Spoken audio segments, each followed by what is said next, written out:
Tonight, we step into a story that sounds impossible, yet is entirely true. This is episode 3 in our series, The Unluckiest People Alive. If you're new here, you can start from episode 1, or simply settle in and enjoy tonight's story. This is the story of survival in the face of the most destructive force humanity had ever unleashed.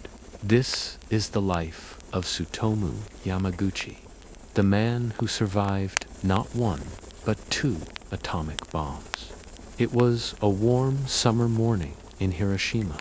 The sunlight spilled over the city streets, glinting off the tiled roofs and the quiet canals that crisscrossed the town. An engineer for Mitsubishi Industries was preparing to return home from Hiroshima. He thought of his wife, his young son, and the brief reprieve of comfort awaiting him in Nagasaki. Yamaguchi walked through this everyday scene with the ease of someone who had spent 3 months away from home, taking small mental notes of the city he was about to leave. And then, at 8:15 a.m., the sky changed. A flash of white, so bright it burned itself into his eyes. The world seemed to tilt. A deafening roar followed, not like any explosion he had known. It was an all-encompassing, earth-shaking sound, ripping through concrete, glass, and bone. Yamaguchi was thrown into the air, his body spinning through a haze of smoke and debris. When he hit the ground, his ears were ringing. He could hardly see. The air tasted of ash and metal. Around him, the city was no longer recognizable. Buildings were flattened, streets were unrecognizable, and the people wandered like ghosts. Their clothes hung in tatters, skin blistered by fire, eyes wide in shock. Yamaguchi touched his face. The left side burned, raw, peeling. His eardrums had ruptured, and he was temporarily blinded. He stumbled, finding his balance on cracked stone. He did not yet understand the word atomic, but he knew destruction, and he knew the weight of death pressing down on him. For hours, he wandered through the rubble, helping where he could, avoiding the fires. The city was dying, and so many who had not yet fled were now lost. After spending a harrowing night in a makeshift shelter, Yamaguchi and his 2 colleagues began their journey home the following morning. The ruins stretched endlessly before them, and the smell of burning wood and flesh hung in the air. He navigated through streets he barely recognized, each step careful, each breath heavy with smoke. Somehow, the train station at the edge of Hiroshima still operated. Somehow, trains still ran. He joined a carriage filled with the wounded and the shell-shocked, people who could hardly speak, and others whose eyes were wide and haunted.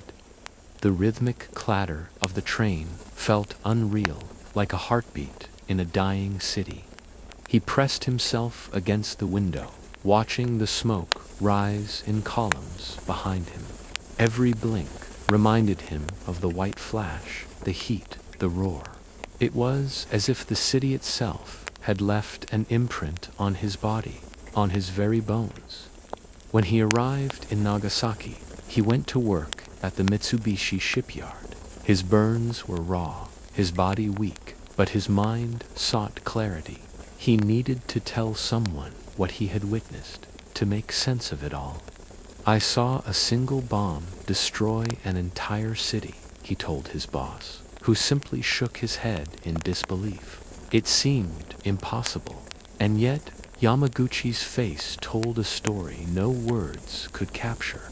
Then, 11:02 a.m., as he was telling the story of the blast, the world changed again. Another flash, another roar, another explosion. Nagasaki was under attack. The building shook violently. Windows shattered.